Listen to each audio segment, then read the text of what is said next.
Kevin Riley opened the door to his house, took off his shoes, and walked down the hallway to the kitchen.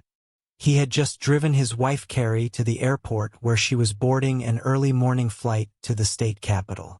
It was her 3-day trip to perform secretarial duties for her boss, Bradley Knox Roman III, or as Kevin always called him, Trey. Every time Kevin used this nickname, Carrie reminded him that her boss hated it. Although he never admitted it to his wife, this was one of the reasons he always found a way to weave the nickname into conversation. She might think Bradley Knox Roman III was a great guy, but Kevin didn't really like him. There was something false about him. Looking at his watch, Kevin saw it was only 7:30 a.m., leaving him plenty of time to get to the workshop by 9 o'clock when it opened. Time for another cup of coffee. As he poured, he realized he also had time to check his email and surf the internet a little. He wasn't a big fan of computers or the internet, but email was a good way to keep in touch with some of the guys he went to vocational school with. There were 4 of them who stuck together as a group, learning diesel mechanics. The other 3 got jobs outside the city, while Kevin was lucky enough to get hired by one of the large heavy equipment sales and service companies right in his hometown. At 30 years old, Kevin was one of 3 chief mechanics and had a team of 5 people working under his direction. Being the head of the group didn't mean he didn't have to work alongside them. He still got as dirty as they did, although he mostly worked on fuel systems. Kevin enjoyed his job, even though it sometimes meant unexpected overtime and field work. At least he didn't have to travel as often as Carrie did with her job. Carrie had only been working at the law firm of Crosby and Knox for 6 months, landing the job a week after completing advanced training to move from a real estate secretary position to a better-paying legal secretary position. She and Kevin had met in college while each was learning their trade. That was over 8 years ago, and they had been married for the last 6 years. When they got married, Kevin was just starting to work in a workshop, and Carrie was hired as a secretary at a local real estate agency. Because they both worked, they were able to put a down payment on the house they now lived in. They managed to move into their own home less than 2 years after starting their careers, which they were both proud of. With coffee in hand, Kevin headed down the hallway to the spare bedroom where their computer was installed. He hoped it was still on because he noticed Carrie using it for a few minutes after she got dressed and packed. At least he wouldn't have to wait for it to boot if she left it on. As he entered the room, he saw their screensaver image slowly moving across the monitor. "Damn, we make a great couple," he told the empty house as he watched their photo move in front of him. They were side by side on lounge chairs, surrounded only by white sand with the blue Gulf of Mexico behind them. Both were beautifully tanned and smiling. It was one of many photos they took while on vacation in Cancun 18 months ago. They were both wearing sunglasses, so you couldn't see his gray eyes or Carrie's blue eyes, but other than that, there wasn't much that couldn't be seen.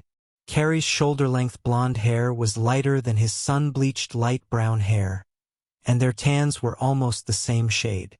Lying on the sun loungers, it was impossible to tell that she was 4 inches shorter than his 6-foot height. It wasn't the photo he wanted to use as a screensaver, but Carrie wouldn't let him use one of the photos taken when they spent the day at the resort's beach. She was afraid her parents or someone else might somehow come in and see it on the screen. In deference to her concerns, he kept those photos in a secure folder hidden behind a password. Maybe if he had time, he would take a quick look through this folder before heading to work, to pay homage to Carrie's luxurious 36 CS. On the other hand, considering he would spend the next 2 nights alone in their bed, he decided maybe it wasn't such a good idea. Watching their photo move across the screen, he finally moved his mouse to remove the screensaver. The photo disappeared, and he saw that the screen contained an email from Carrie's Crosby and Knox account. He wondered why she left it on the screen, given that she had told him their corporate system needed to be protected for various legal reasons. She was always paranoid about him seeing her messages when she logged into her corporate account from home. After a moment's thought, He glanced at the top of the screen and saw the familiar hourglass silhouette above the exit command. He realized what had happened. Their unreliable high-speed modem had failed again. Every week or so, it would stop communicating with the equipment at the cable company, and the only way to get it working again was to unplug and plug in the modem. This brutal reset always helped. He had just reached over to the modem to turn it off when a phrase on the screen jumped out at him. It was from the email Carrie had left open in a hurry that morning. The phrase that caught his attention was "brie and pandies," and as he looked at it, he couldn't understand why it was in her work email. At that moment, he withdrew his hand from the modem and sat amazed, reading the letter his wife had received that morning from her boss. It wasn't very long, but the words pierced him like a spear. "Carrie, I hope I can catch you before I leave. I really want you to bring that black lingerie set I gave you on our last trip, the one with turquoise accents. You never got around to putting it on for me. My first meeting isn't until 2 p.m. with the governor, so maybe we'll have enough time for you. Bradley." He read the message 3 times, hoping it would somehow make sense beyond the obvious. However, he was left with only the obvious. Carrie was cheating on him with Trey, her boss. Kevin didn't realize it, but if there had been a witness who saw him sitting at the computer, they would have said that Kevin was periodically opening and closing his mouth like a goldfish in an aquarium. Kevin finally shook his head and rose to his feet, pushing his chair so hard that it hit the wall. As Kevin left the room, he knew which black lingerie set Trey was talking about. He had seen it in Carrie's underwear drawer when she was packing, and it was still there when she closed and zipped the suitcase. He prayed that it was still there because it might mean the letter was a joke, some kind of sick joke. His hand shook as he opened the drawer, and it was immediately obvious that the black set of underwear, the one with the bluish-green bows decorating the front clasp of the bra and the thin ribbons on the sides of the panties, was no longer there. He quickly checked all her drawers, praying that she had just moved it, but he couldn't find it anywhere. When he realized that his wife had returned to the room and taken the missing lingerie with her, Kevin sat on the edge of their bed and tried to remember what Carrie had told him about them when she brought them home. Kevin had seen them as she was unpacking that day and took them from her hands, saying, "For me." Carrie smiled flirtatiously at him, taking the underwear from his hands, and said, "Not for tonight. I wouldn't want you to tear them. I bought them on sale at Victoria's Secret for half price, but they're still expensive." He remembered how she had put them in the drawer, and it hadn't occurred to him until that morning. They had made love that night as they always did when Carrie returned from her trips. Kevin sat for a few minutes thinking about the letter and the lingerie. He finally decided that it couldn't mean what it seemed. There were no signs or signals that he thought there should be if a wife was cheating on her husband. She was as loving as ever, eager to be near him. He couldn't remember the last time they'd had a serious argument, let alone a fight, and to be honest, their lovemaking had been even more frequent than after their Mexican vacation. There just had to be something he was missing that could explain this message. He returned to the computer and, by manipulating the browser stop button and moving back and forth between screens, managed to get the cursor back to normal. With any luck, her exit command hadn't gone through, and he'd be able to look at her email to see if there was more from this man. Mentally, he crossed his fingers, rebooting the modem and waiting for the green lights to appear on it. As they lit up, he took a closer look at her mail and folders displayed on the web page. After reducing the size of the lingerie message, he looked closely and saw that the only open folder was the inbox. He clicked on it and found 4 more messages. He opened them one by one and found that each one was related to legal matters that meant nothing to him. He began to fear that there might be nothing left that he could use in his attempt to understand what, if anything, was going on between Carrie and her boss. But when he started looking through the names of her folders, he got lucky. Between the folders named after 2 local companies was another one called personal. He didn't hesitate before clicking on it, hoping it would be the one he was looking for. The folder contained a full screen of message headlines, and he saw that about half of them were from her boss. The folder was sorted by date, so he opened the first message, wildly afraid of what he might find. The first message was very long, and as he read it, the color and emotion drained from his face. He read it a second time, gritting his teeth. When he finished the second reading, he turned on their printer and printed out the entire message. While the message was printing, he accidentally glanced at his watch and realized he would be late if he didn't leave for work immediately. Unable to concentrate, he picked up his cell phone and called in sick, which wasn't too far from the truth. The printer finished and he closed the message he had been reading and printing, then moved on to the next one. Over the next hour, he mechanically selected and read messages, printed most of them, and then forwarded copies of all of them to his personal email account. When he finished with the messages, his eyes were full of tears, and he realized that his marriage was over. After taking one last look at Carrie's Crosby and Knox email and finding nothing else that seemed important, he logged out of her account on the corporate website and logged into his own email. He created a separate folder and moved all the forwarded messages there. The last thing he did was change his password because he couldn't remember if Carrie knew his old one. He wanted to keep these emails available in case he needed to print more copies. Turning off the computer, he grabbed the printed messages and his cold cup of coffee and returned to the kitchen. He grabbed a beer from the refrigerator, sat down at the kitchen table, and read the messages again. He was surprised by how much they revealed, especially when placed in the context of what he remembered about the last 6 months and Carrie's trips to the state capitol with Trey. Carrie had only been at her new job for a week when she was told she would have to accompany her boss to the Capitol to record depositions, search and print anything he might require from their corporate files, and provide any assistance needed. Their firm lobbied the governor's office on behalf of local businesses and businessmen and also represented other clients in state court. It all seemed so legitimate when she first told him about it. He now saw that Trey was probably targeting his wife and that some trips did not really require her presence for business purposes. He also saw that Carrie had soon become a willing participant in her meetings with Trey. Reconstructing from emails and his memories, Kevin knew that it was likely on their second trip that Trey had seduced his wife, although it was possible it had happened on the first trip. The first email in her personal inbox was a reply from Trey to her letter thanking him for the beautiful Gucci handbag he had given her and for the wonderful dinner they had together. She also mentioned how she liked everything else, although her post didn't specify what that meant. His response, however, mentioned their night together, so Kevin knew what she was talking about.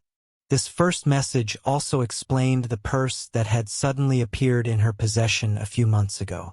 When he asked her how she could afford it, she laughed and called it a $140 knockoff that she bought at a kiosk at the mall.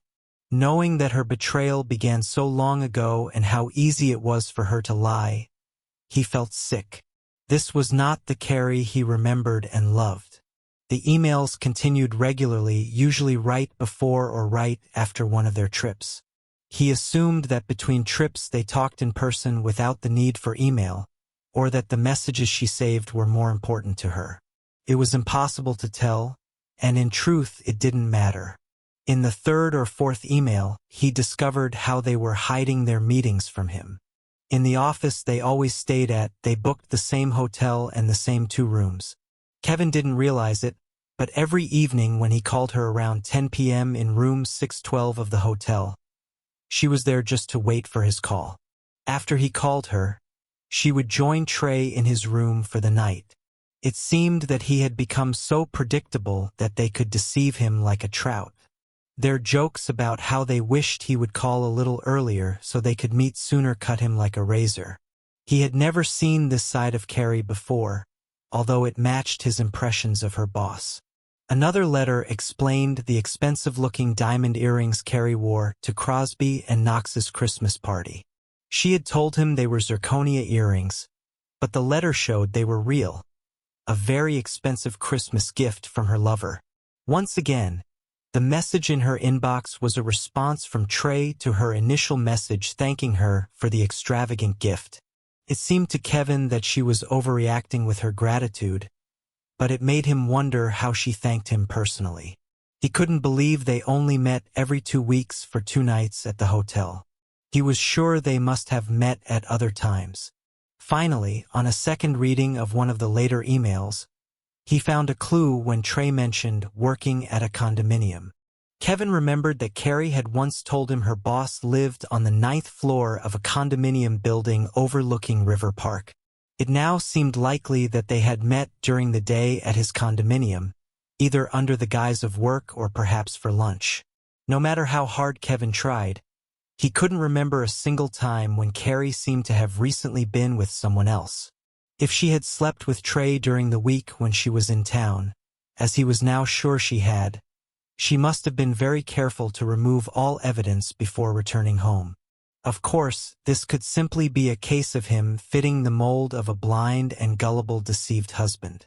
It was almost noon when he finished rereading all the emails and put them aside.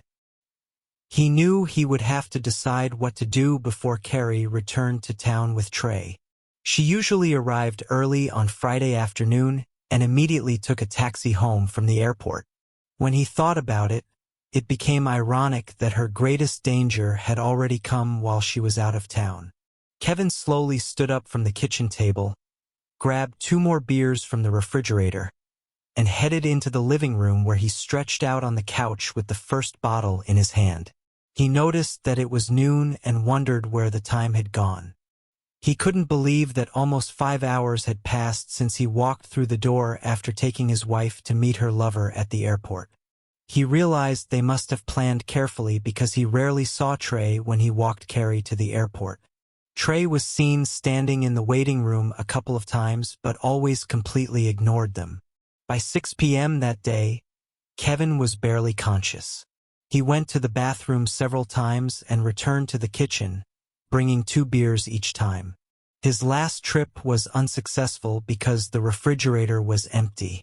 He paused for a moment to look at the row of empty bottles on the kitchen counter and realized there were 12 of them, the full content of the 2 six-packs he had bought just a day before. They should have lasted him at least a couple of weeks, and under normal circumstances they would have. Having drunk a dozen and eaten nothing, he desperately needed sleep. He managed to make it to the bed before completely passing out in his clothes right on the covers.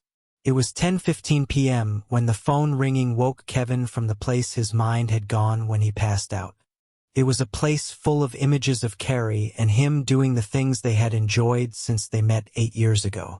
As he tried to get up, he glanced at his watch and realized it was probably Carrie calling to find out why he hadn't called her at the hotel. Everything he had learned came flooding back to him, and he decided to wait until she returned home before confronting her. The answering machine had just started to pick up a call when he picked up and said, "Hello, is that you, Kevin?" "Yes, it's me. Why didn't you call? You always call by this time. Something happened." He sensed the hint of worry in her voice and wondered why. In his anger, he almost said he was sorry for keeping her from meeting Trey, but he stopped himself and instead replied, "Sorry, Carrie. I fell asleep." He hoped his tone wouldn't give away his true feelings, but then he wondered why he should even bother. "You've never done that before. What happened?" There was a little dissatisfaction in her voice, and he almost decided to answer in a way that would show he knew. But again he restrained himself and responded as nicely as possible. "I had a couple of beers after work, and they probably knocked me out." He decided to go on the offensive and asked, "So, how was your day? Were you busy this morning? I hope Trey didn't make you work too hard." Carrie hesitated a bit before answering. "No, I wasn't very busy. Why do you ask? You almost never take any interest in my work here." "No reason, just having a conversation. Everything here is as good as it can be. And are you behaving well?" He decided to ask another leading question to see her reaction. She answered very quickly. What do you mean? Of course I behave well. Why do you ask? He felt a little worry in her voice again. He was in no hurry to answer. Just kidding. I know you will always behave well. I trust you completely, and I know that my trust is safe with you. She sounded a little confused, answering, Of course. I'm just wondering why you said that. You've never said anything like that before. Just forget it. I didn't mean anything by it. He waited a few seconds before continuing.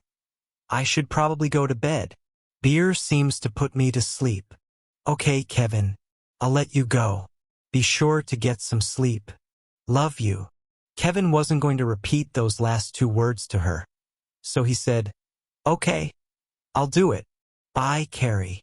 He hung up and headed to the bathroom where he got rid of the last of his beer. He felt a little better now after getting some sleep, although of course he wouldn't be able to drive. He returned to the kitchen and sat down next to the phone, waiting silently for 15 minutes. When the time was up, he dialed the hotel number, which he knew by heart from the many times he had called her there before, and asked to speak to room 612. Unsurprisingly, the phone did not answer even after a dozen rings. Before he hung up, he wondered if they were now discussing some new plan to get him to call her earlier in the future, and if his failed call to Carrie would affect their hookup that night. He finally decided that he really didn't care, but then he realized that they were probably going to have sex while he sat there thinking about it. This realization brought tears to his eyes again as he stumbled toward the bed, undressing before crawling under the covers. The next morning, he was surprised that he didn't feel too bad from his drinking the night before. After a shower, he felt well enough to go to work and spend the day there, although his thoughts were on Carrie rather than fuel filters, injectors, and precision fuel pumps. He performed his tasks mechanically, and more than one employee looked at him questioningly when he didn't seem to understand what they were telling him. He was extremely glad when the day was over. With all his thoughts focused on Carrie and the fact that she was cheating on him with her boss, he grabbed a couple of burgers and fries on the way home. Not the kind of food he usually ate. He had no appetite, so it didn't matter what he ate.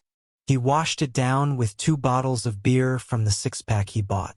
He knew he couldn't drink a dozen bottles every night, so he deliberately returned the second 6-pack to the shelf before heading to the checkout. At 8 p.m., he called room 612 at the hotel, but no one answered after 10 calls. He knew from the emails that Carrie was only in the room from about 9:30 to 10 p.m., the normal window for his nightly calls. As a test, he called the room every half hour, making a 4th call at 9:25 p.m.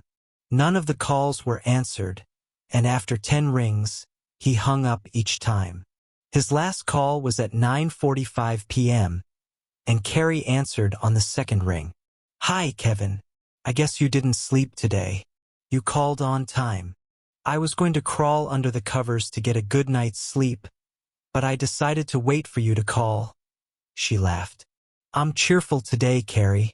I just watched TV and waited for the time to call. How did you spend your evening? He hoped that she wouldn't suspect him of anything. He knew he'd asked her questions like this before, so he didn't think she'd be surprised. Did the same thing as you, Kevin. Just laying here watching TV. I just turned off the sound. Before that, I took a nice hot bath. She was very talkative, and it seemed to Kevin that she was unaware of his doubts. That's great, Carrie. You should be well rested for tomorrow evening. We'll try to keep you busy when you get back. She giggled and said, Are you making plans yet? I'm looking forward to it. They talked for another 5 minutes without saying anything important. Kevin realized she was telling one lie after another and finally said, I have to go. I have a couple of things to do before bed. See you tomorrow. Bye. Bye, honey. I'm looking forward to tomorrow evening. Love you. Kevin hung up without saying anything in response. Once again, he patiently looked at his watch, waiting 15 minutes before calling room 612 at the hotel, and once again the phone did not answer after 10 rings. Kevin came to work at his usual time the next day but took the afternoon off. He wanted to be home when Carrie arrived from the airport so he could talk to her right away. He had no idea how it would go, but he knew they wouldn't spend the night under the same roof. One of them would find a new place to live before nightfall, and he didn't care who it was. He was home a little after 1 p.m. and knew he would probably have to wait about an hour before she arrived. Considering how bad he felt when he found out what had happened, he was surprised at how calm he was now. Waiting for her, he felt like there was an empty hole inside him, and he knew tears were close, but he forced himself through the next couple of hours with his dignity intact. He spent hours reminiscing about their entire life together, and all he could remember were the good times. The letters and what happened after they were discovered seemed from another universe. They didn't fit into any of his memories of Carrie.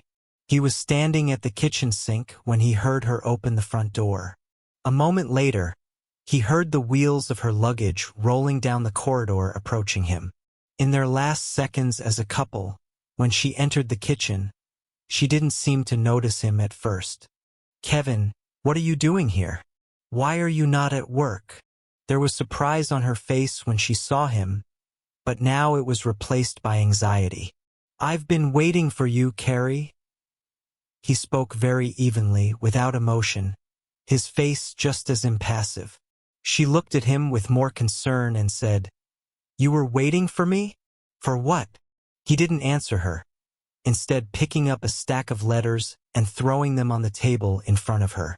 She looked at him again, then reached for the papers.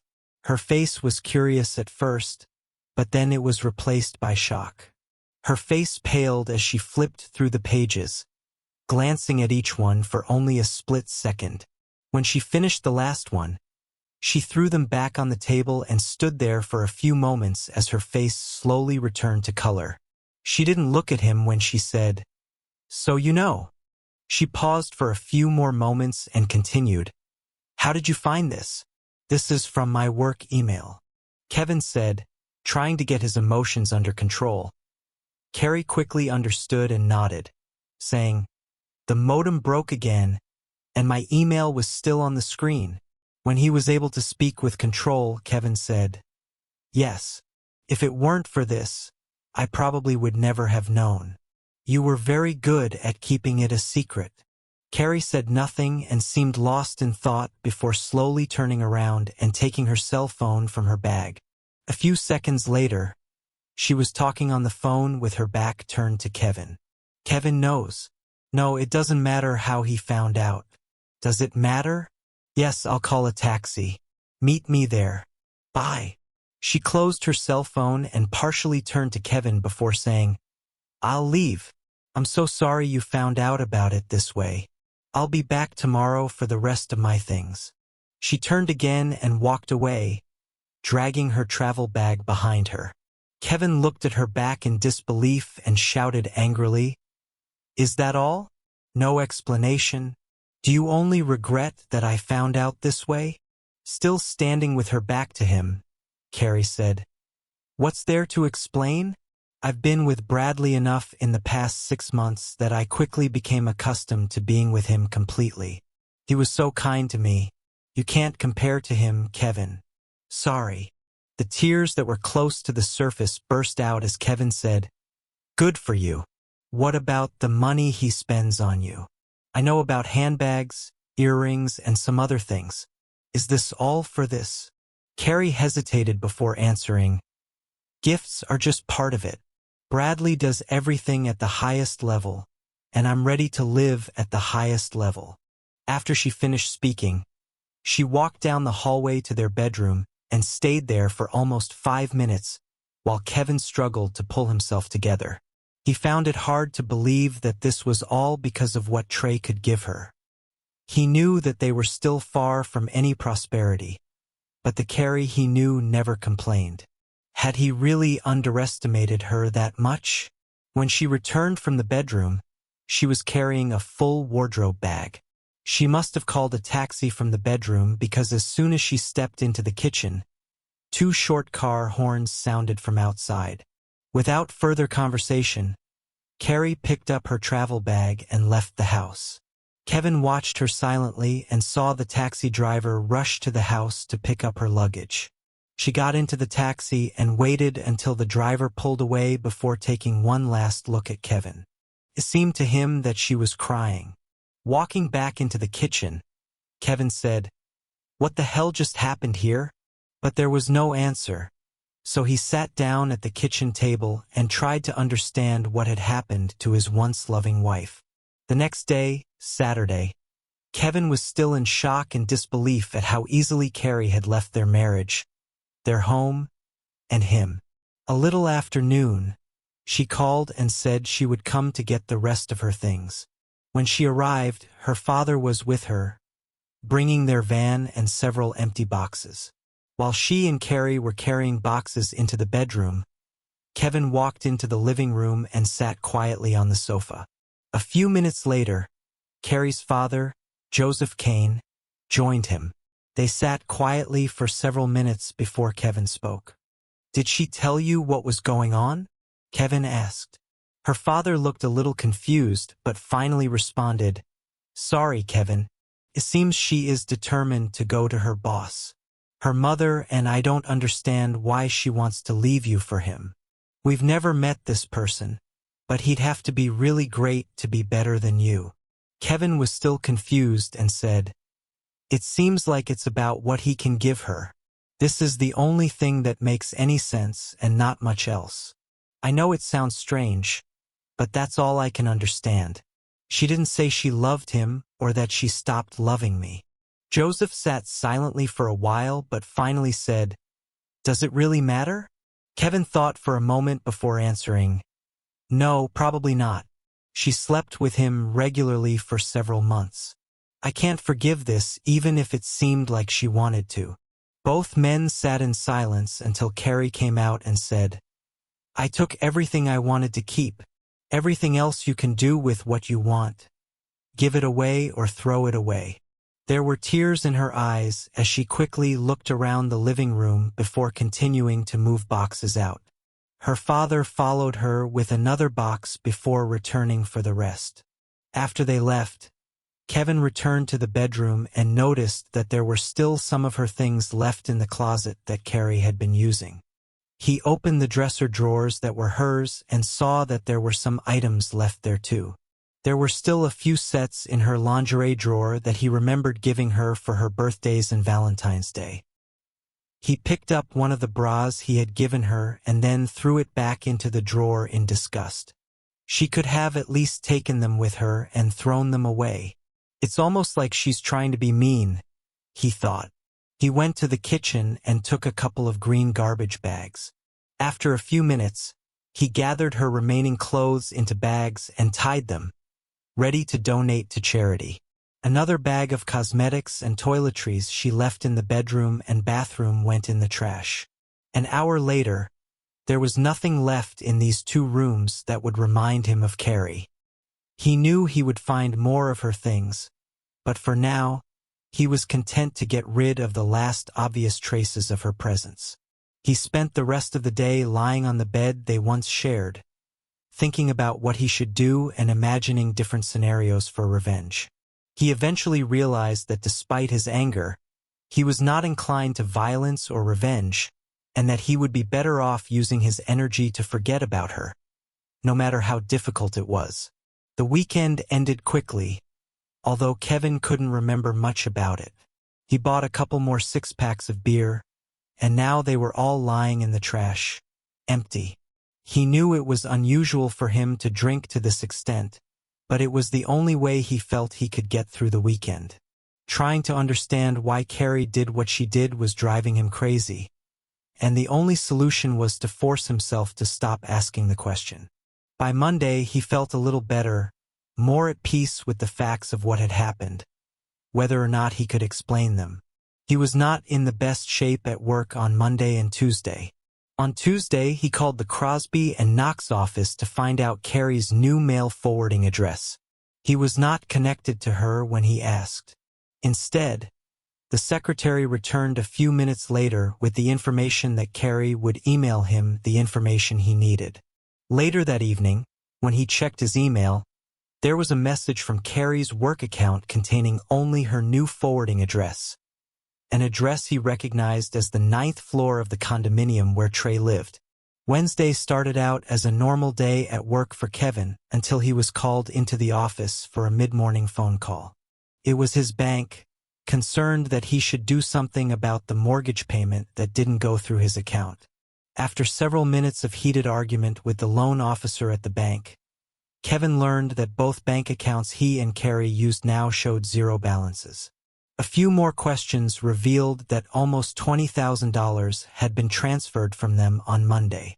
Kevin now found himself in a financial bind, and although he could barely afford it, he took time off work to try and sort out the mess. The first thing he did was head straight to the law firm of Crosby and Knox. He was furious with Carrie and was going to demand half the money back. On the bill, he believed she stole almost $10,000. He was determined as he entered the firm's office, walked past the secretary, and headed straight to Carrie's desk. She didn't see him coming and looked up in fear as he started talking loudly to her from 10 feet away. "What the hell are you doing emptying our bank accounts? I want half of this money back now." Bradley Knox chose that moment to step out of his office and see what was going on. And as soon as Kevin noticed him, he changed course, heading toward the lawyer. Kevin managed to get within 2 feet of him, but was faced with his office door slamming shut. He heard the bolt click as he pulled the door handle. Obviously, he wouldn't be talking to Trey anytime soon. He quickly turned to Carrie, just in time to block her from leaving her desk. She quickly sat back down, her face and neck flushed with a look of embarrassment on her face. "Well, where's my money, Carrie? What do you think you're doing? All this for the sake of money? You were ready to take what does not belong to you." Kevin was practically screaming, and people all over the office listened to him and began to gather nearby, wanting to see what was happening. Carrie finally found her voice and said, "I'll take the money, and you can keep the car, house, and furniture." She reached into the stack of envelopes and packages waiting for the courier and pulled out an envelope, which she handed to him. "Everything is in this envelope, and if you want to argue, hire a lawyer. I really hoped you'd get it before you found out the money was gone, and I think you'll find that it's fair enough." Before he could open the envelope, 2 guards ran up to him, each with a hand on a taser clipped to their belts. One said, "You better leave now. If you don't leave immediately, you will be arrested. We are authorized to use these tasers, so don't test us." Kevin realized that disobedience would lead to nothing good, so he turned and left, finally saying, "You've turned into someone greedy. I don't understand how you've changed so much. The Carrie I knew would never have done that." He took one last look at her boss's locked office door and shouted, "Stay locked in there, Trey, you coward." He noticed that a couple of Carrie's colleagues giggled at his remark, apparently enjoying watching the cowardly lawyer's reaction to Kevin's visit. When he returned to his car, he tore open the envelope and soon realized that Carrie had given all the details of their assets and liabilities to Trey, who had organized them into a spreadsheet showing an equal split between them. If she took the cash and he kept the car, house, and furniture, they had very few obligations other than a mortgage and an outstanding credit card balance. The chart showed that everyone would be responsible for their credit card debt, so at least they wouldn't have to worry about it. Upon closer examination of the figures, he realized that all of this depended on his agreement to receive an equity interest in an overvalued house with furniture that was probably not worth the stated amount. He realized that if he tried to get a share of the $20,000 in cash, it wouldn't happen because their numbers didn't include realtor commissions and legal fees for selling the house. It looked good on paper and was exactly what he expected from a crafty lawyer. After crumpling the papers back into the envelope, Kevin headed to the bank where he was able to obtain a line of credit that would cover his outstanding mortgage payment and any other expenses that might arise before he received his next paycheck. He deposited it into the account and hoped that he would be able to cope with the mortgage, the new loan, and all the household expenses until he got things in order. He could always count on their savings to cover any fluctuations in income or unexpected expenses. Now he knew it would take him a couple of months to get everything in order. The next 2 weeks were a series of emotional ups and downs for Kevin. The day after his visit to Crosby and Knox, he received an official letter warning him to stay away from Carrie and Bradley Knox Roman III, or he would be charged with stalking and issued an order to remain 100 yards away from both of them. This angered him so much that he almost decided to challenge them, but ultimately realized that it would probably backfire on him. A week later, his anger returned when he received notice that Carrie had filed for divorce using the terms outlined in the table. The $200 and a couple more hours of lost earnings led to another lawyer in town telling him that while it wasn't entirely fair, it would cost more to fight for it than it was worth.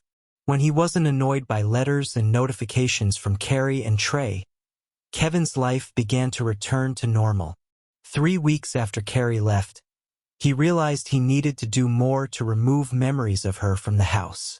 Every time he walked into the bedroom, he saw her sitting at the dressing table that she always used, or lying on the bed reading a book, one of her favorite pastimes. He began redecorating the house to create a new environment, starting by removing the vanity and hiding it in the basement. He was able to rearrange the furniture in the bedroom to give the room a new look that he and Carrie had not used. In the bathroom, he was able to remove some of the decorations she had placed on the walls, giving the room a new look. When he finished, he felt better, more confident in calling the house his own. As he redecorated the house, he realized there were more obvious reminders of Carrie that he would have to deal with. Photographs of her or them together hanging on several walls and standing on tables in the fireplace in the living room. One night, he decided to put away all these images and memories of her, and went around the house removing photographs from their frames and putting them in a box he found in the basement. When he finished that, he moved on to their collection of photo albums that were kept in the bookcase in the living room. The first album he picked up contained almost exclusively photos of the two of them. After he put away a few that were of him alone or friends he still valued, he put the album with the remaining photos in a box. The next album was from their wedding, and the only photos he kept were of him and his parents. Both of his parents had since died, and the photographs were among the last records of them. The rest of the book went into the box.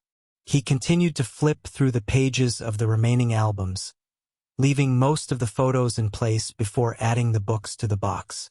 The last album he took off the shelf contained mostly the photographs he had brought into their marriage.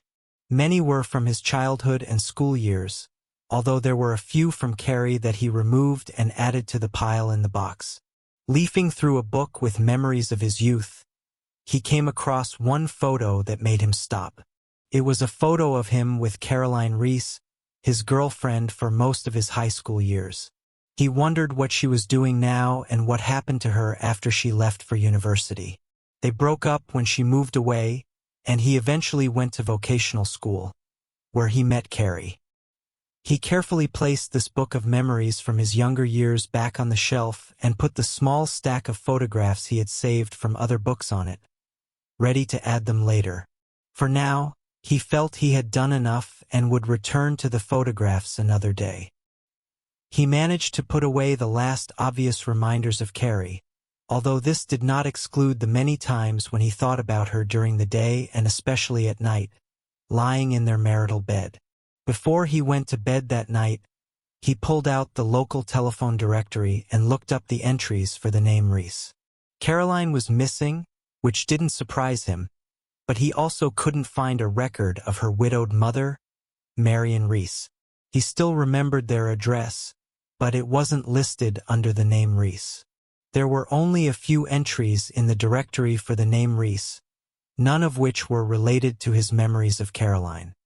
His curiosity satisfied, He put the book away and thought no more about the only woman who had ever meant anything to him apart from Carrie.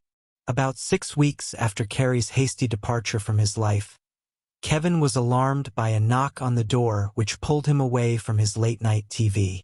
Night after night, he sat there watching programs that had no meaning to him except as a means to fill the hours between dinner and bed. Opening the door, he was surprised to see Carrie's brother, Robert Kane. "Hello, Robert. Come in." "I didn't expect to see you," Kevin said. He stepped back to allow Carrie's older brother to enter the house. As he passed Kevin, Robert turned, tapped him on the shoulder and said, "How are you, Kevin? I tried to call you, but the answering machine said your number was no longer in service." "Oh yeah, I canceled my regular phone line and now only use my cell phone. I didn't see the point in the extra expense," Kevin explained. Kevin led him into the living room where they sat in separate chairs. "How about a beer?" Kevin asked. "Of course, Kevin. I won't refuse," Robert replied. Kevin left for a moment and returned with 2 open bottles, handing one to Robert. "I don't think you need a glass for this." "No, that'll do," Robert said. Both men took swigs from their bottles before Kevin asked, "So what brings you here?" "I was wondering if I'd see you again after Carrie left," Robert said, sitting a little uncomfortably in his chair. "Actually, that's why I'm here. You know, she's always been my wife's best friend, and Carrie came to visit her 2 days ago. I told Carrie what I thought about her cheating on you with her boss, and after that, Carrie and Susan went into the kitchen to talk alone. I went to the garage because I was too mad at her to be around. Thank you for your support, Robert, but I don't want to come between you and your sister. What's done is done, and I'm trying to move on with my life. Well, she's my little sister, and I know this will pass, but I can't stand her right now. My parents aren't happy either, but they'll be with her no matter what." Kevin looked down at his beer dejectedly before saying, "Family comes first." Robert continued, "Anyway, I left the kitchen door ajar when I went into the garage and could hear them talking. Even though I didn't want to talk to her, I decided to listen to what Carrie had to say. I sat by the kitchen door and just listened." Kevin was clearly interested in what Robert had to say next, so he leaned forward and asked, "Did she say anything about what I'm still trying to figure out? What she saw in this guy other than his money?" Robert said, "You seem to have hit the nail on the head. I can't exactly recreate their conversation, but I can get the gist of it. When you caught her texting, she quickly decided to ditch you and take a chance with the boss. She thought you'd never forgive her, so she chose Plan B. Wasn't she already with him?" Kevin asked, looking a little puzzled. "Apparently not," Robert replied. "She told Susan that while the gifts and lifestyle with Bradley were wonderful, you were head and shoulders above in bed. She made it clear that she was going to leave him very soon, maybe even next week, if you didn't catch her. Whatever happened doesn't matter anymore." Kevin took another sip from his bottle and leaned back further in his chair. "She understands that. She knows it's over. I just thought you might be interested to know that she regrets it all a lot now. That's not stopping her from moving quickly with the divorce. I received more papers from the court today. I think Trey has found a friendly judge who is speeding up the process. I haven't heard anything about it, but I heard them mention the term starter husband. They seem to have discussed it before, and when she first got involved with him, she thought he would be a step up for her. One more thing," Robert added. "Susan knew this from the very beginning. I'm so angry with Susan that I can't even start a conversation with her for fear that I'll say something unnecessary. So she considers me her initial husband? Isn't that wonderful?" Kevin said. He paused for a moment to control his anger before continuing. "I don't want you fighting with Susan over me, Robert. It's not just Carrie. Based on the tone of their conversation, it sounds like Susan might be thinking the same thing as Carrie.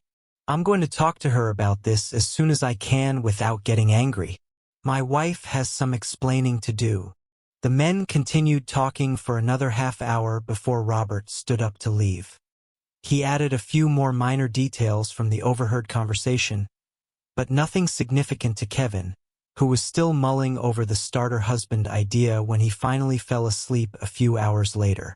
The next day, after work, Kevin stopped at one of the large grocery stores on his route home. He decided it was time to start eating healthier than he had been for the past 6 weeks. As he put the items on the checkout counter, the cashier asked, "Are you Kevin Riley?" Kevin looked up and immediately recognized her as his former classmate. "Hi, Wendy. I didn't know you worked here. Long time no see." They had a pleasant conversation while Wendy went through his purchase. After paying, Kevin asked, "Listen, Wendy, you were pretty friendly with Caroline Reese. Have you heard anything about what happened to her or her mother?" Wendy thought for a moment before answering. "I remember hearing that she got married, but that was years ago. Her mother still lives in the same house. Even though Caroline got married a few years ago, I haven't heard about what she's doing." "Do you know Mrs. Reese's new last name?" Kevin asked. Wendy thought a little more and replied, "I think it's something like Smith, Smitherman, or Smithson." Kevin and Wendy agreed to meet for coffee sometime before he returned home. He was in a better mood than he had been in a long time. Seeing his old friend brought back many fond memories, and he was grateful for any opportunity to take his mind off his soon-to-be ex-wife. After cooking himself a healthy dinner for the first time in weeks, he went for a short run to warm up before making it his new evening routine, eating well followed by regular exercise. Returning from his run, he decided to look for Caroline's mother's phone number and soon found it in the phone book under the name Smithers. Realizing there was no time like the present, he dialed the number. Kevin was soon talking to Marion Smithers and got straight to the point. "I was hoping to get Caroline's address. I would like to write her a few lines," Marion replied. "I was just on my way to see her. Her last name is Jansen now, and you don't need to write. You can just call her." She dictated the number and added that Caroline was now a widow. Since she was in a hurry, they quickly wrapped up the call. Kevin looked up Caroline J. in the phone book and noticed that her address was in an area known to be a low-income neighborhood. This surprised him, and he wondered why Caroline lived there. He decided that one day he would call her. Kevin changed a lot over the next few days. His new healthy lifestyle had a positive effect on his mood, and he was now much more cheerful at work. He really began to imagine that life without Carrie was possible. Just as this new thinking took hold, a new letter from Carrie gave him even more to think about. It was a very short letter consisting of just one line. "I never considered you to be my first husband." It was obvious that Robert and Susan had discussed what Robert had overheard and told Kevin a few days ago. Susan apparently relayed the information that Robert had overheard their conversation and passed it on to Kevin. The message brought back everything Kevin had tried to forget. After a few minutes of thought, he replied, "Actions speak louder than words." She did not respond to this message. Almost exactly 3 months after Carrie left their home for Trey, Kevin received the final divorce papers.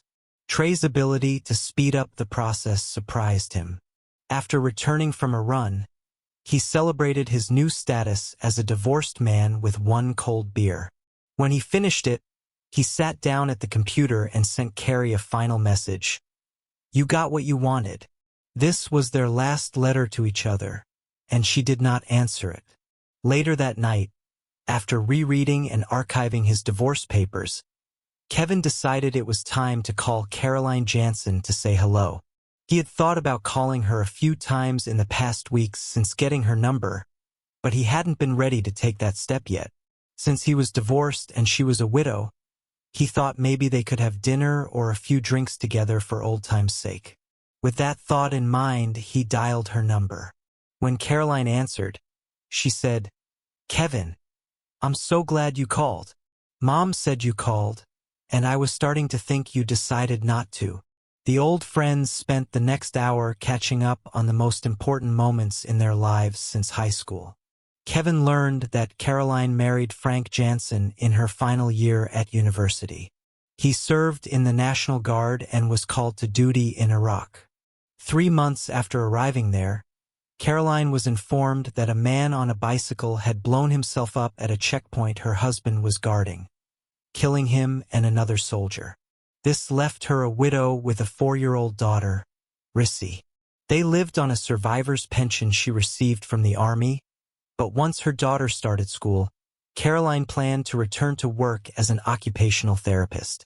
Kevin, in turn, told Caroline about his new status and some details about how and why he became divorced. Eventually, it was time to say goodbye as Caroline had to put her daughter to bed. Kevin decided now was the time to see if Caroline was interested in meeting him. So, Caroline, how about we have dinner or drinks together some evening?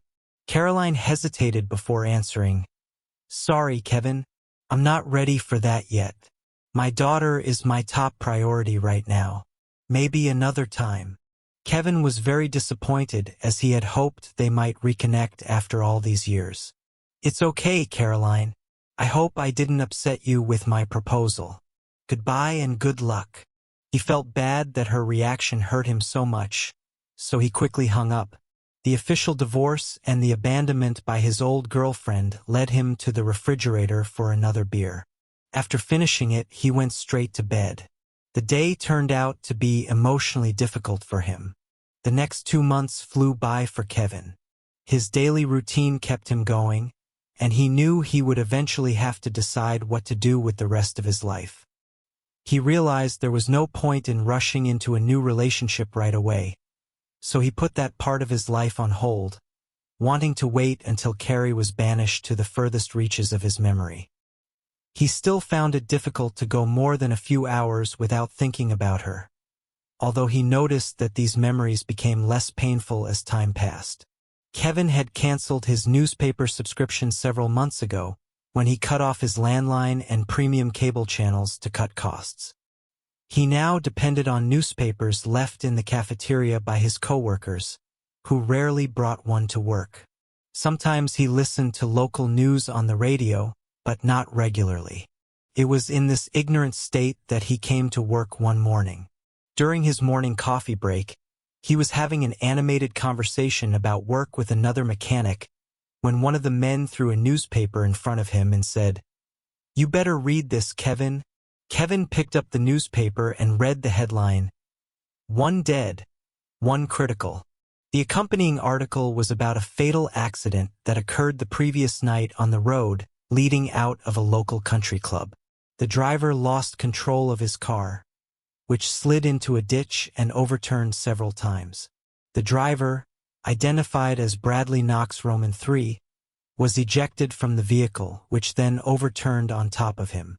The passenger, Carrie Riley, suffered serious injuries and was in the intensive care unit at a local hospital. Alcohol may have been a factor in the crash, police said. After reading the article twice, Kevin returned the paper to the man who gave it to him and said, "I can't say I'm sorry about his death. I hope Carrie survives, but other than that, I think I'm over her enough to not care." The man looked at him carefully before saying, "Are you sure, Kevin? I know it was really hard for you when she left. You were practically useless here for a long time," he said, laughing. "Yes, I'm sure.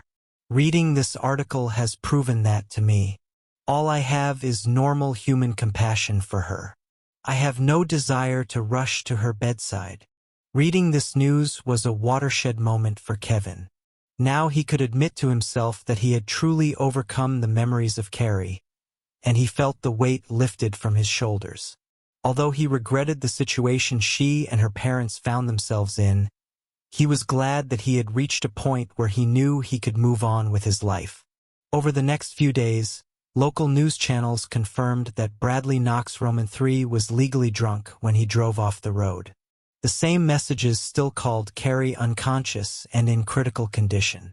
Kevin's reaction to the news was to invite one of the secretaries to dinner. They both enjoyed the evening. He was pleased to enjoy the woman's company again, hugging her as they danced and sharing a few passionate kisses. Although they weren't planning any further dates, it was enough for Kevin to know that he was completely out of the rut he'd been in for so long. "What brings you here, Robert? Long time no see." "Nothing much, Kevin. I was in the area, as they say. I'm sorry about what happened to Carrie.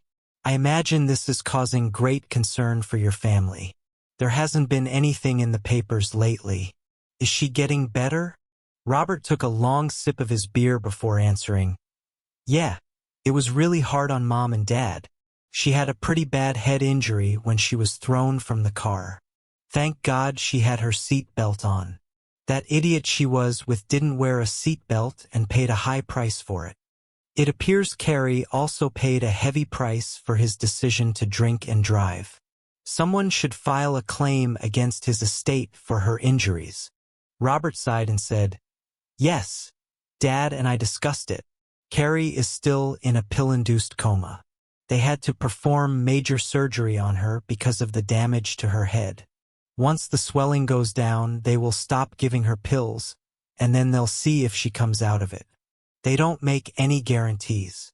I didn't know she was in such a serious condition. The news only mentioned that she was in intensive care. Give my best wishes to your parents when you see them." Robert looked at Kevin and said, "I will. Thank you for your concern. Actually, they were wondering why you didn't come to the hospital. I tried to explain to them that you had moved on and Carrie was no longer a part of your life."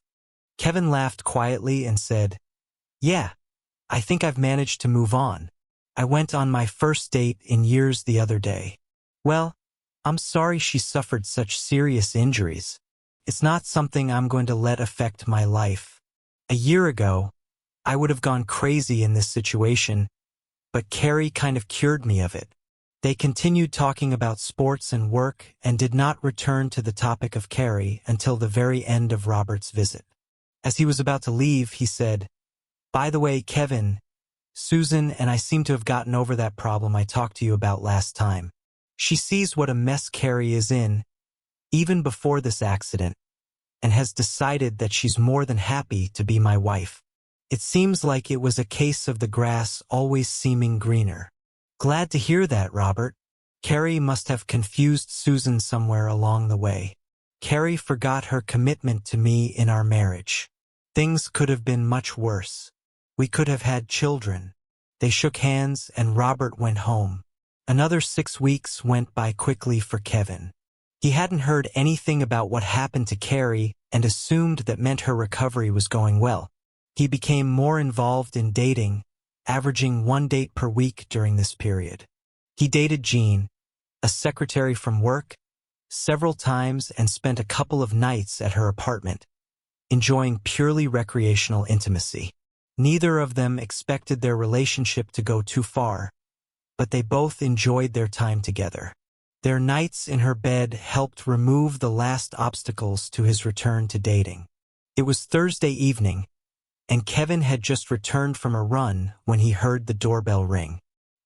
He was very surprised to see his former father-in-law on the threshold when he opened the door. "Come in, Joseph.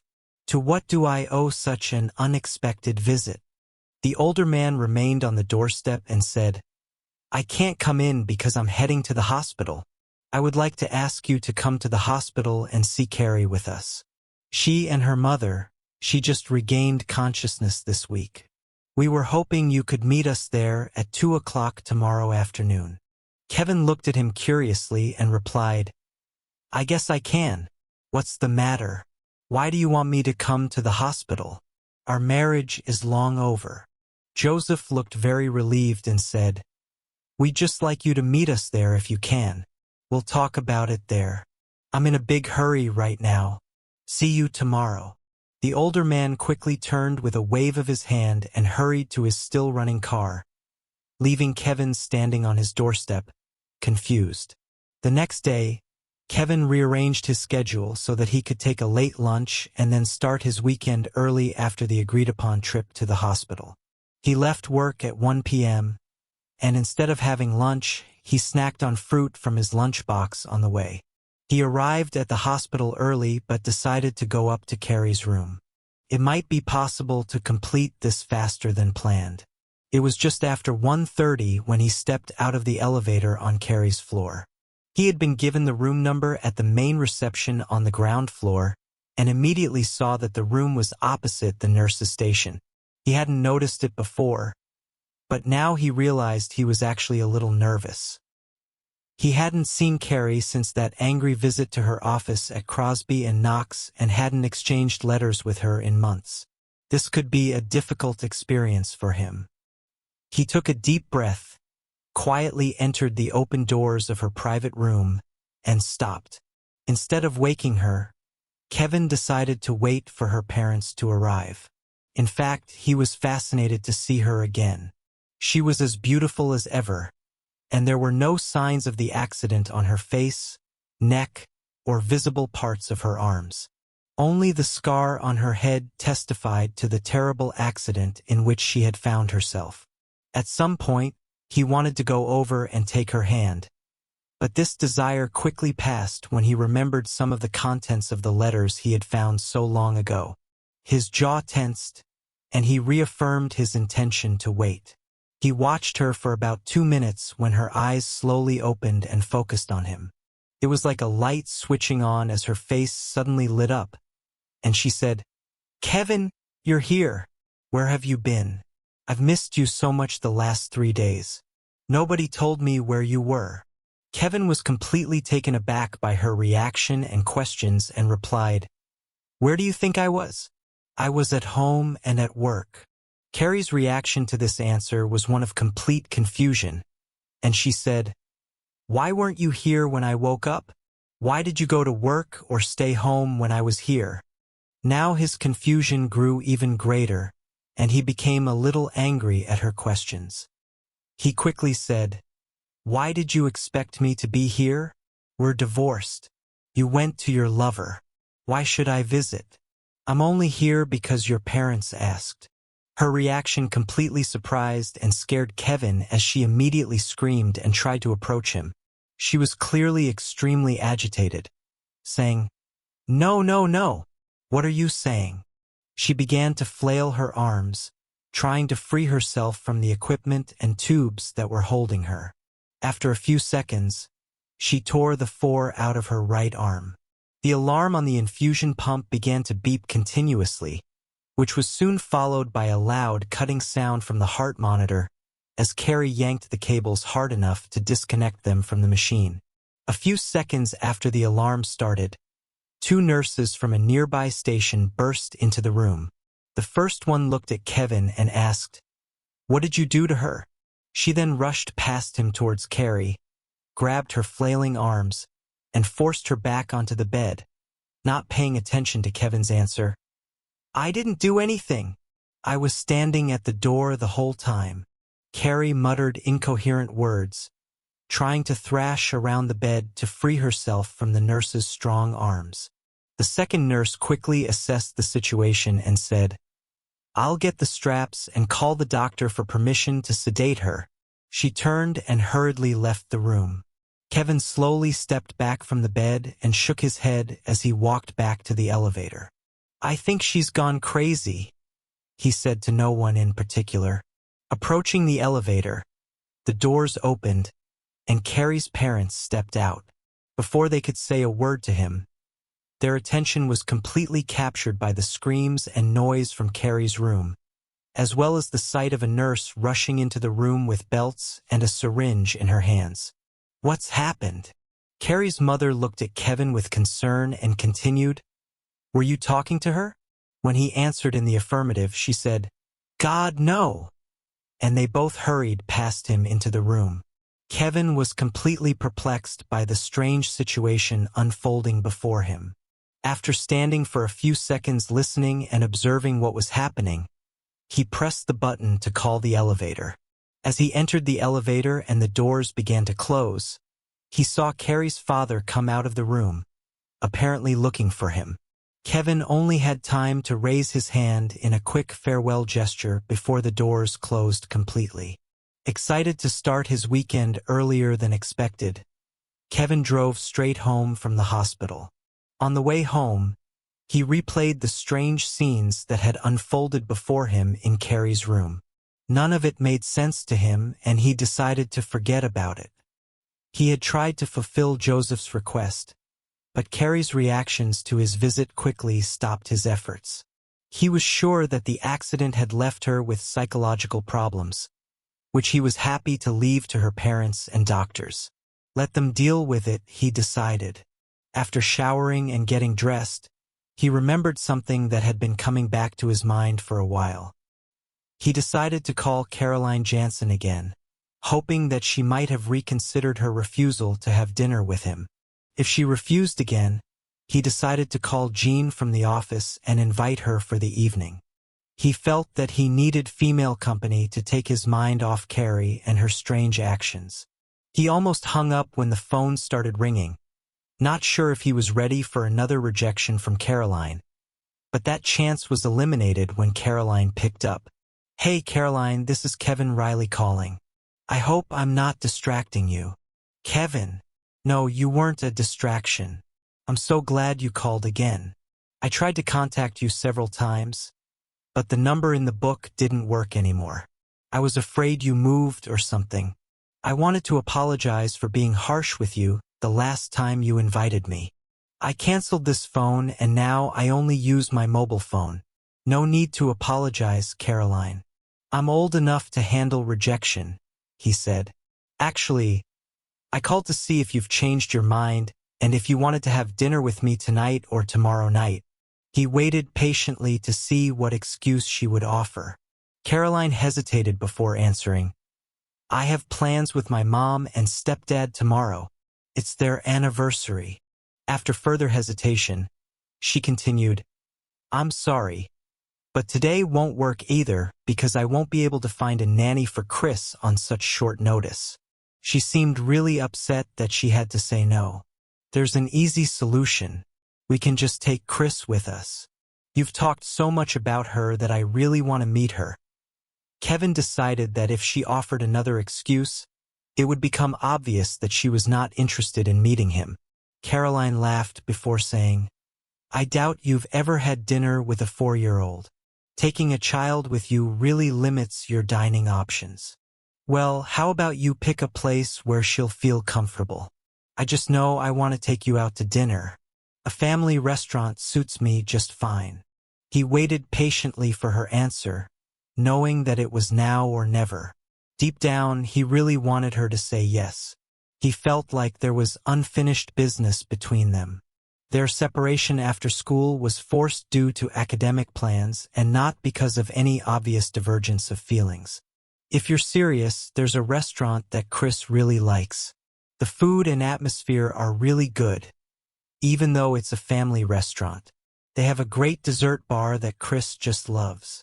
It's decided then. I'll pick you up at 5 o'clock. Just tell me where this place is." Kevin was very pleased, and it showed in his voice. Caroline also sounded excited as she replied, "Are you sure you don't mind taking Chris with you?" Kevin laughed before saying, "Absolutely.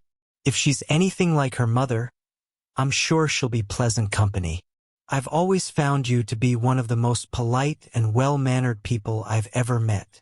They continued to joke until Caroline said she needed to prepare herself and her daughter to go out.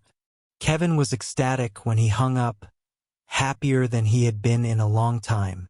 He sincerely hoped that their evening would go as he hoped. Later that night, as Kevin lay in bed waiting to fall asleep, he thought about the details of his dinner with Caroline and Chris. He lay there smiling, pleased with how everything had gone. He now looked forward to Sunday morning, having agreed to accompany them to church, from which he had lost the habit many years ago. He was less interested in listening to the sermon than in spending more time with the two Jansens, whom he had just met. He recalled the beginning of the evening when he arrived at the house where Caroline lived. He was shocked by the beauty of the woman who met him at the door. So little had changed from what he remembered of her. Their last meeting was more than 10 years ago. Her dark hair was now cut short, and the style suited her very well. Somehow she seemed taller, although he was sure it was just a memory distortion. She was rounded in all the right places, but the beautiful smile and dark eyes he remembered remained. Seeing her for the first time, he held his breath. Chris was like a miniature of her mother, with the same dark hair and eyes. Caroline said she had her father's nose and chin, although Kevin thought she looked more like her mother in those features too.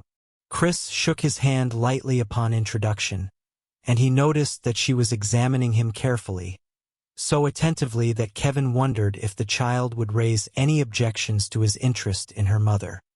He had heard of cases where incompatibility with children had destroyed the relationship between their parents and a potential partner. His fears were quickly dispelled when Chris agreed to take his hand as she walked from Caroline's car to the restaurant. They used her car so they wouldn't have to move the child's seat into his, and he drove while Caroline gave directions. Chris commented on everything that was happening from the back seat. By the time they got there, Kevin had already taken a liking to the inquisitive little girl. Their dinner went very well, and they found plenty to talk about.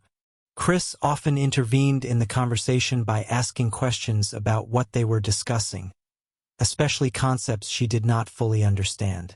Kevin found it very funny, while Caroline seemed a little embarrassed by the frequent interruptions. After they finished the main course, Kevin was able to convince Chris to go with him to the dessert bar, where they chose and prepared desserts together. Caroline ordered soft-serve ice cream with chocolate sauce, and Kevin picked Chris up so she could make dessert for her mom. Kevin's choice was simple: a slice of apple pie with ice cream. Once again, Chris did all the work while he held her. Her own dessert took the longest to choose as she couldn't decide which of the 3 toppings to select for her ice cream. Kevin earned himself a lifelong friend by suggesting she get a little of all 3. The ride back home continued to be as enjoyable as dinner. Kevin walked to Caroline's apartment door, but any thoughts of a quick hug or goodbye kiss were dashed when Chris took her mom's hand and pulled her inside, demanding a bath and reading a book before bed. It was just afternoon on Sunday when Caroline stopped by Kevin's house to drop him off after church and brunch at IHOP. Chris was busy talking to Kevin about animals, and he didn't notice who was at his door until Caroline said, "It seems that someone is waiting for you at the door." Kevin looked around and said, "These are my ex-father-in-law and mother-in-law. I wonder what they want. I think I should go and find out." Chris quickly regained his attention by saying, "Don't forget to take me to the zoo." She looked worried that unexpected guests might interfere with their plans for the day. "I won't forget, Chris. You and Mom will come get me after you change, and I'll take you to the zoo. I promise." He smiled at the girl and her mother before getting out of the car. He stood and waved until they drove away, then turned to his guests and said, "What brings you here on such a beautiful Sunday afternoon?" Caroline's mother, Nancy, was the first to speak. "We need to talk to you. It's very important." It was obvious from her expression that she was upset. "Of course, I'll be out about 2 o'clock, but in the meantime we can have coffee and talk." They walked in and sat down in the kitchen while Kevin began to make coffee and Nancy started to speak. "Carrie is very ill, Kevin. Ever since you visited her, she has had to take sedatives all the time. As soon as the effect of the pills wears off and she comes to her senses, she becomes hysterical." "What caused this? And what does it have to do with me?" "Well, when we asked you to meet with us on Friday, we wanted you to meet with her neurologist first. We wanted him to explain her condition to you. Sorry, I didn't know it would make a difference. I barely told her anything." Nancy began to cry, and her husband took her hand before she continued. "The problem is that you told her about the affair and the divorce. We wanted to avoid that until she was a little stronger." Kevin was puzzled and quickly asked, "Why shouldn't I mention her affair and divorce? Did she really expect me to forget all about it now that Trey is dead? She can't just have me back by default because there's no more of him." Joseph continued the conversation. Carrie had severe brain damage and almost died. There was physical damage to part of the temporal lobe, and it is possible that other areas were also affected by swelling. Her doctor explained to us that she has retrograde amnesia. How is that possible? She recognized me right away. I'm guessing she'll recognize you too. It's not a problem of losing all her memory. The problem is that she has lost almost everything from the last year and a half, as well as scattered memories from earlier. When she regained consciousness, the doctors ran a lot of tests, and she has large gaps in her memories of the recent past. She thinks you just returned from Cancun. Joseph paused to take a sip of his coffee. They think she might eventually remember a lot of the lost memories, but they don't know when or how much she'll remember. It's like the movie, The Bourne Identity. So you're saying she doesn't remember the divorce or even the affair? I suppose I could lie to her, but in the end, I'd still have to tell her the truth. Like I said, she doesn't get a free pass just because Trey is dead. Joseph was determined to continue. We must not tell her lies, but if we do, she may create false memories. The doctor explained that we must tell her the truth so that the remaining memories can be restored. Her mind will fill in the gaps where there aren't enough memories, and if we tell her something completely wrong, her mind may mistake it for a recovered memory. Kevin was puzzled. Then we're back to square one again. You're saying I should have told her about the affair and the divorce? Not really. The doctor suggested not to lie in these situations, you just need to skirt the truth.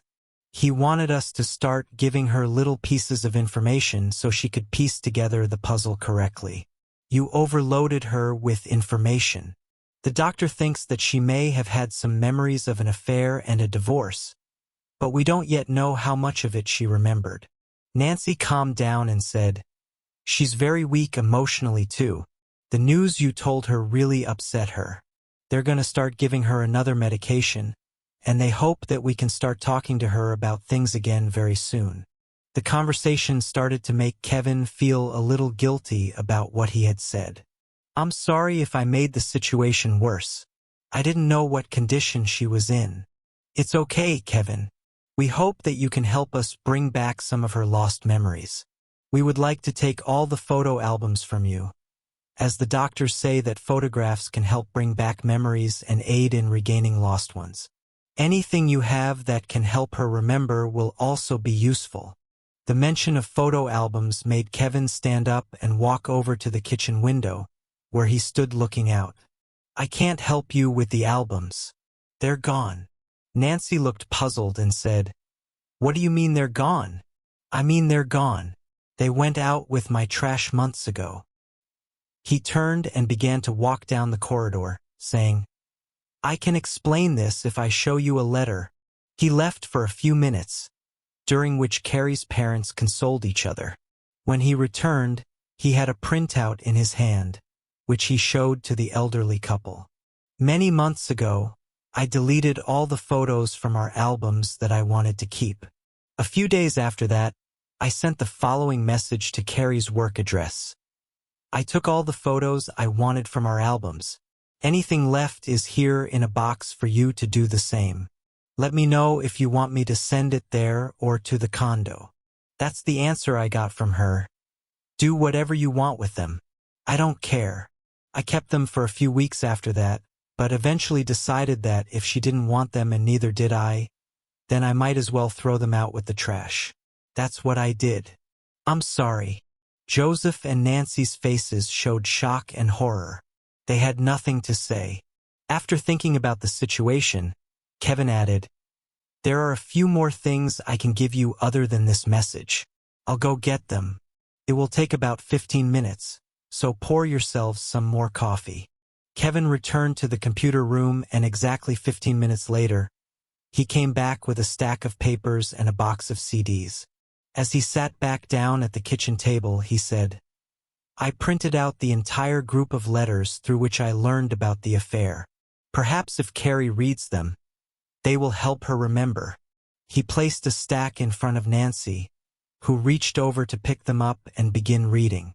Kevin immediately took them from her hands and said, There are some very explicit passages in some of these letters.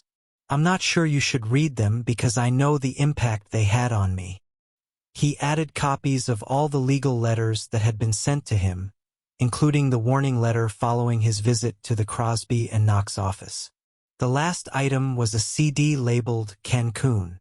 He handed it to them and said, Those photos were on the computer, and that's all I have left of our time together. I also have to warn you about these photos. Carrie and I visited a beach while we were there, and all of these photos were taken there. However, there is one photo in which we are dressed and sitting on sun loungers on the beach. Carrie should probably watch the rest herself. Caroline's mother folded the papers and CD in front of her. Kevin thought it was an awfully small pile to sum up their marriage. He hoped this would help Carrie. They sat in silence for a few seconds before Nancy said, I don't think you'll want to come and see Carrie or talk to her about everything that happened between you. Kevin thought for a moment before answering, I don't think so, at least not right now. If she wants to talk to me after she reads all of this and realizes what she did to our marriage, call me and I might consider it.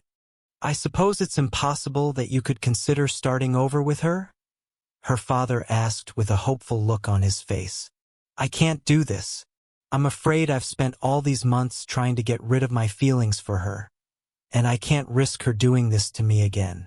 She chose Trey's wealth and social status over me, and I will never give her the chance to do that to me a second time. It was in her nature to do that, and I don't believe that a blow to the head would change that aspect of her personality. Even if I could believe in such a possibility, I simply won't take the risk. Joseph and Nancy agreed that they understood his feelings on the matter. They thanked him for the offer to talk to Carrie later if she wanted. The three of them were walking out the front door, exchanging goodbyes, as Caroline and her daughter approached the porch. Chrissy immediately told the older couple, We're going to the zoo. We will see elephants. The pair quickly greeted mother and daughter and soon left, apologizing for not being ready. Kevin invited Caroline and Chrissy to come in and wait while he changed. He was ready in just a couple of minutes, and soon the happy trio went to the zoo. Another month passed, and Kevin was happier than ever. He dated Caroline and Chrissy at least once a week, and although his relationship with Caroline progressed to some pretty heated kissing on her couch, they never found a way to make their relationship intimate. Chrissy got in their way more than once, although not intentionally. Not being able to sleep together when he was in the apartment was starting to irritate Kevin. This must have irritated Caroline too, as she offered to find a babysitter for their next date. The day had arrived, and Kevin was looking forward to it. They planned to go to a movie and stop at a popular bar to dance a little. Caroline's mother agreed to come look after Chrissy. It was a happy couple who left Caroline's apartment that evening. For the first time, they were able to be alone together. The movie and dance went very well, and at midnight, Kevin suggested they stop at his house for a cup of coffee since they were nearby. Caroline agreed, smiling, but warned that she could not expect her mother to stay very long. When they entered the house, Kevin said, If you prefer wine instead of coffee, I have a few bottles in the basement. When Caroline agreed that it sounded like a good idea, he quickly pulled out a bottle for them. They had been sipping wine and dancing to his large collection of CDs for about half an hour when Kevin led her back to the living room couch.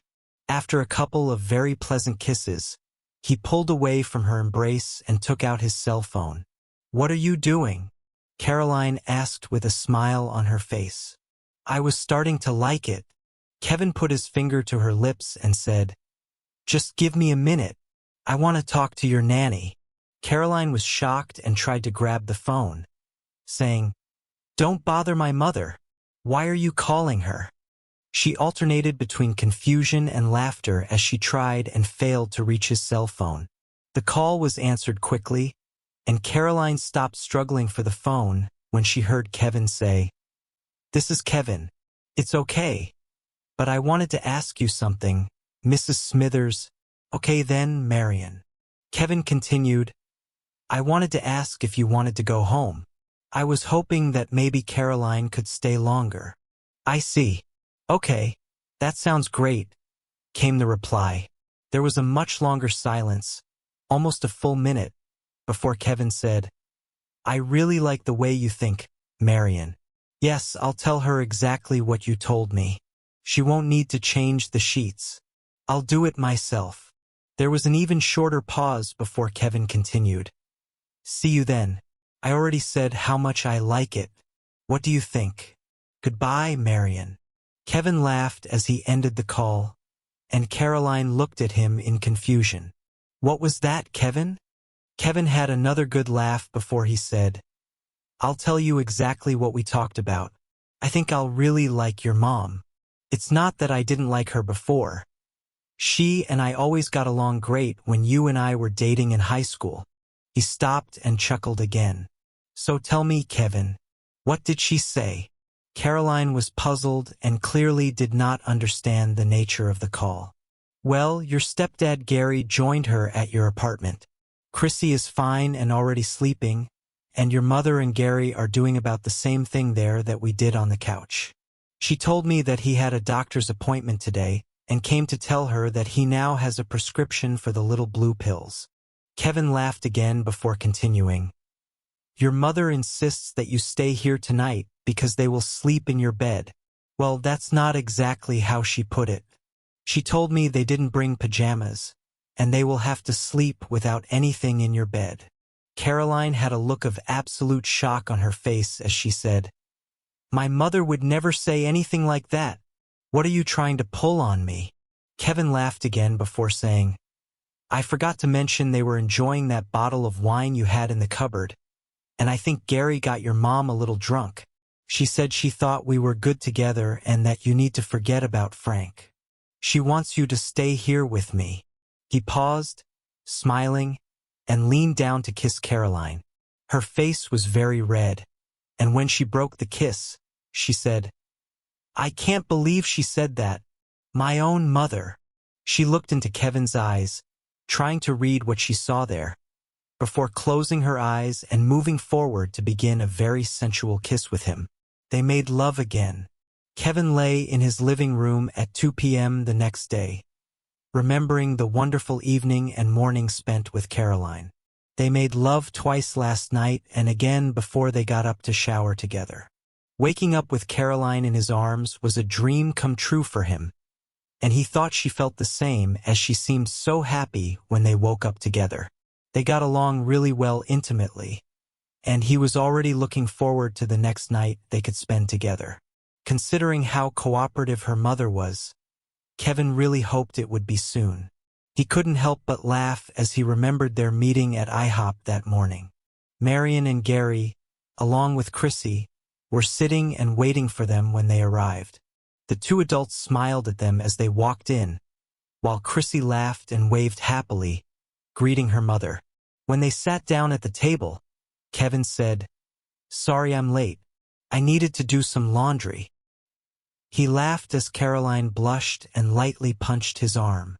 As they ate, they joked constantly about blue pills, sheets, and wine, bantering back and forth between the two couples.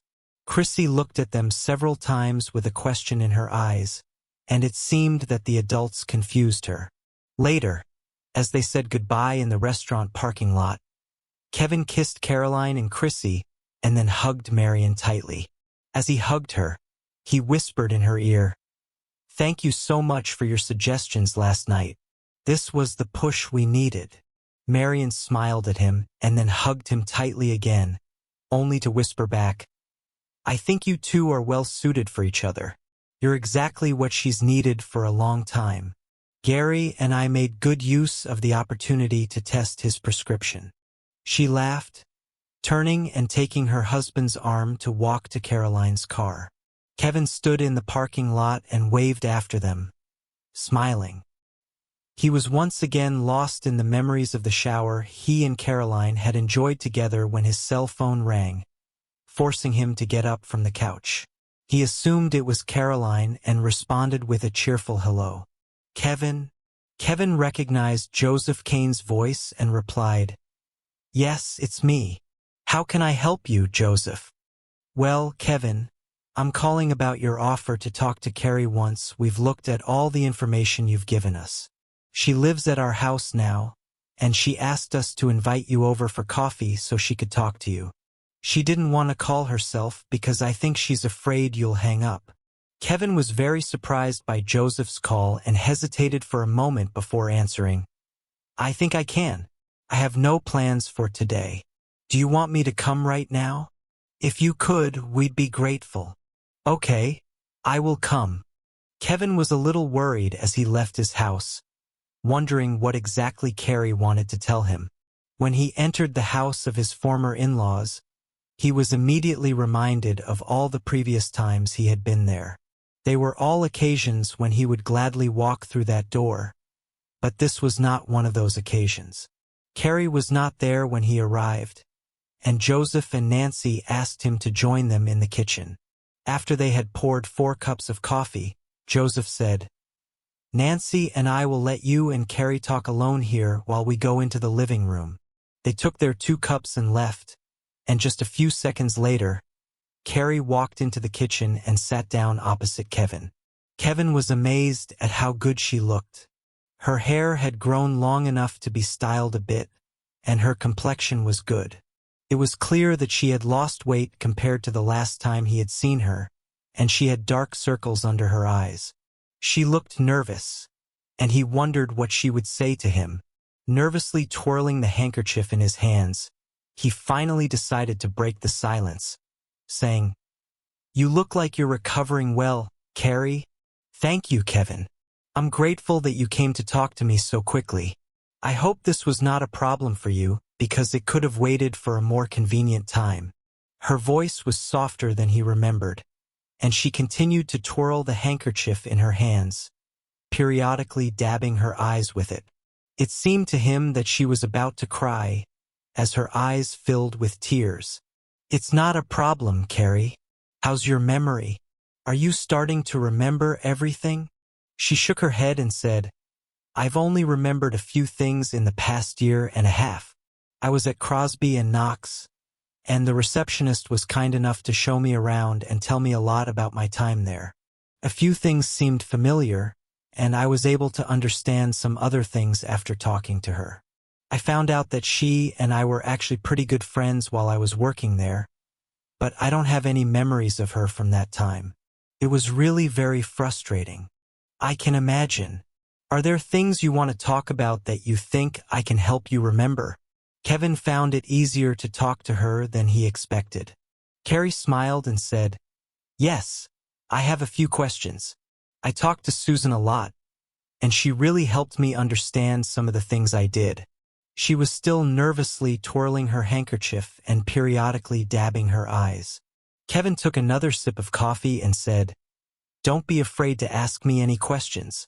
I will try to be as honest with you as possible. Before I ask you anything, I just want to say how sincerely I apologize for the way I treated you back then. If I hadn't seen copies of the emails and talked to others, I would never have believed I could have done this." Tears began to roll down her cheeks, and she had to continually pat her eyes dry. Kevin didn't really know how to respond to that. There was no way to say it's okay, given what he had to go through because of her cheating and its consequences. Carrie broke the silence, continuing, "I only remember vague snippets about Bradley and nothing about our time together. All I know about this is second-hand information."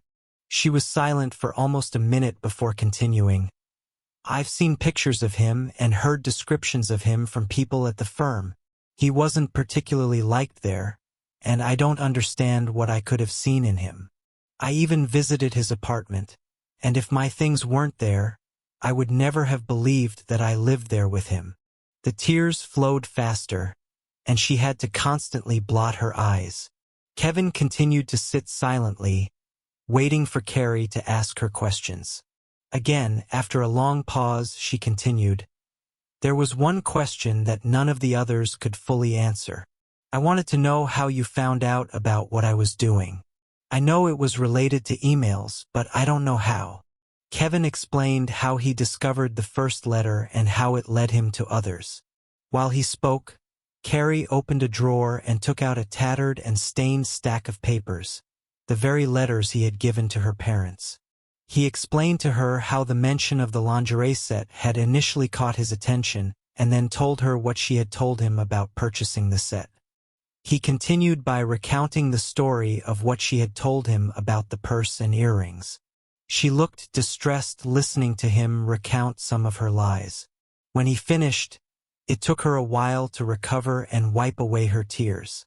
When she was finally able to speak, she said, "Forgive me for lying. I know this is easy for me to say, but I truly and sincerely apologize." After a few moments, she asked, "While we're talking about letters, can you tell me about this one where Bradley and I joked about a driver?"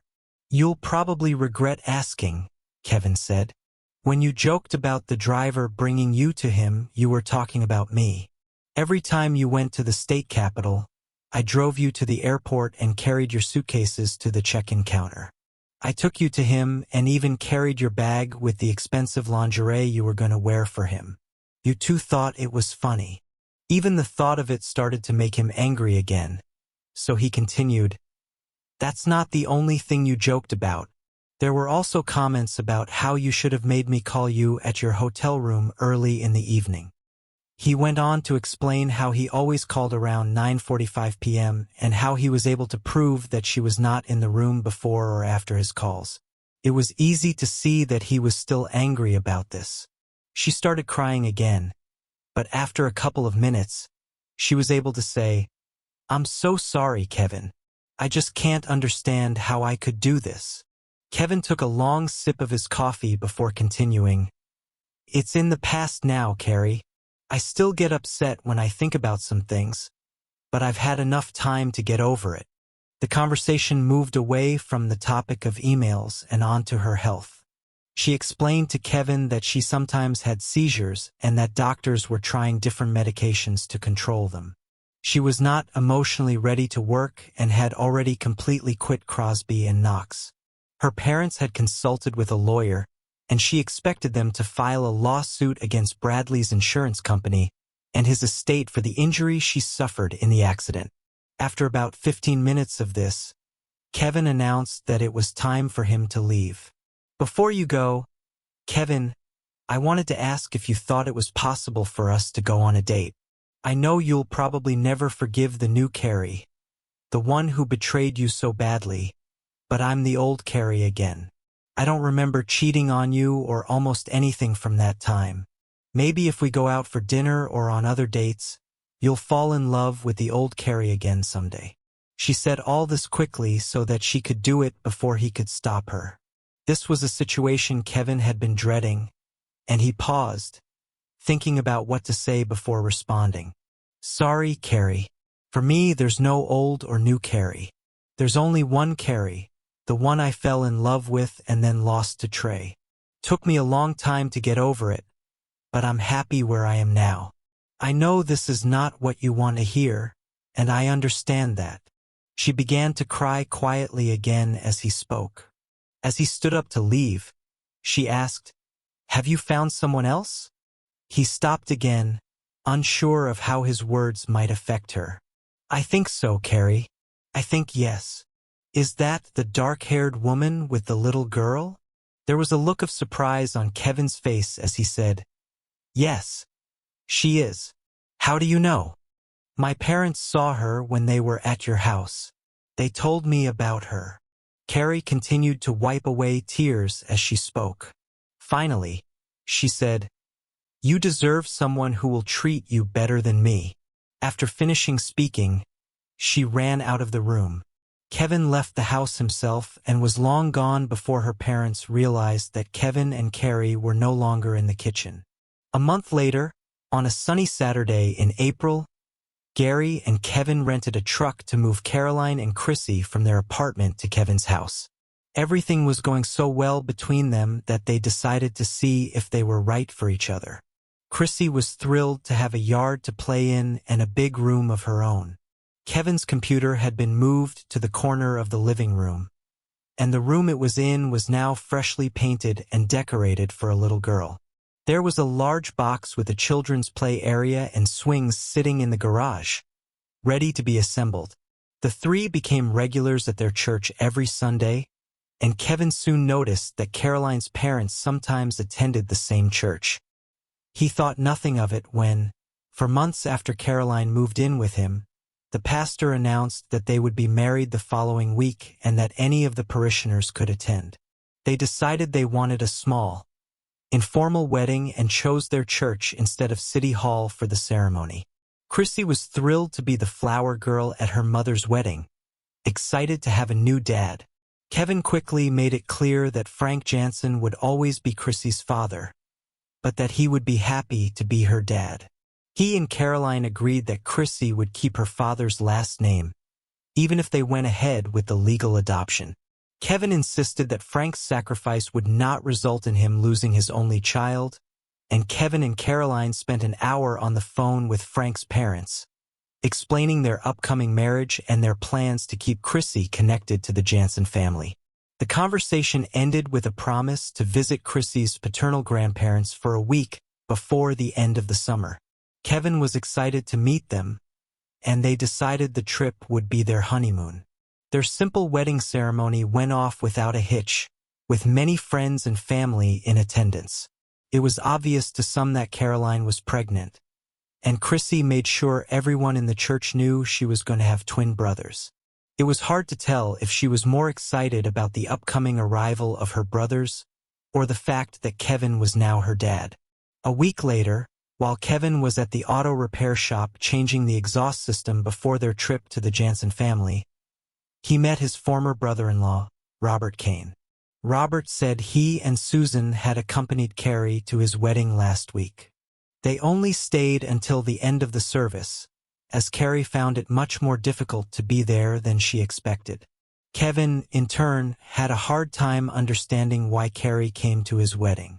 Why did she want to be there? I know how upset she was when I said I was involved with Caroline. Watching our wedding must have been even harder for her. Robert replied, "She is trying to outlive you as you outlived her. She thought that watching your wedding would make it easier for her to move on. It really upset her, but she said she was glad she came." The men continued their small talk until Robert said, "I almost forgot to tell you. Carrie's lawsuit against Bradley Knox's insurance company was settled. Since it looked like she would never be able to work again, she received almost $2 million. Part of the deal was that she got his apartment and now lives there. We couldn't understand why she wanted it, but she said she hoped living there would help her regain her lost memories. Personally, I don't think this is very likely. Doctors believe that she has recovered everything she could.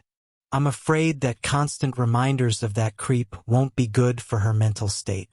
With his death, your second marriage, and the fact that she only remembers the good times with you, I think this is a mistake." 2 years had passed quickly for Kevin and Caroline. Their 2 sons, Frank and Kevin Jr., were complemented by a younger sister, Chrissy. They named their daughter Mariana after her grandmother. The house was beginning to look too small for their growing family, and they were already discussing whether to add an addition or buy a larger one. They hadn't made a decision yet, believing they had another year before they needed to decide. It was a quiet Friday evening when the phone rang, and Caroline answered. After a moment, she called Kevin to the phone. When he picked up, he was surprised to hear Joseph Kane's voice. "I should have called you, Kevin, so you wouldn't find out about this in the newspaper tomorrow. Carrie is dead. Robert found her when he came to visit today. It looks like she died yesterday." The news stunned Kevin, and he lost control for a moment. His reaction was strong enough for Caroline to realize something was wrong, and she walked towards him, taking his hand. Her calming touch and worried look brought him back to reality, happily at home with Caroline and their children. His short reaction was caused by a sudden memory of long-forgotten moments with Carrie, memories that he knew would never completely fade. He smiled briefly at Caroline before saying, "I'm really sorry to hear that, Joseph. Please accept my sincere condolences to you, Nancy, and Robert." Joseph paused before answering, "I'm afraid she committed suicide with pills. She left a note for me and Nancy, but it's mostly personal. She wanted us to let you know that she never stopped loving you. It looks like she tried, but it turned out to be impossible to forget her memories of you. She also wanted you to know that this isn't just because of you. She had ongoing health problems, both physical and mental, and these also played a role." "I didn't know she had so many problems," Kevin said. "I haven't spoken to her since I was at your house to see her. I'm very sorry this happened. If there is anything I can do for you or Nancy, please let me know." They exchanged a few more formal words before the conversation ended.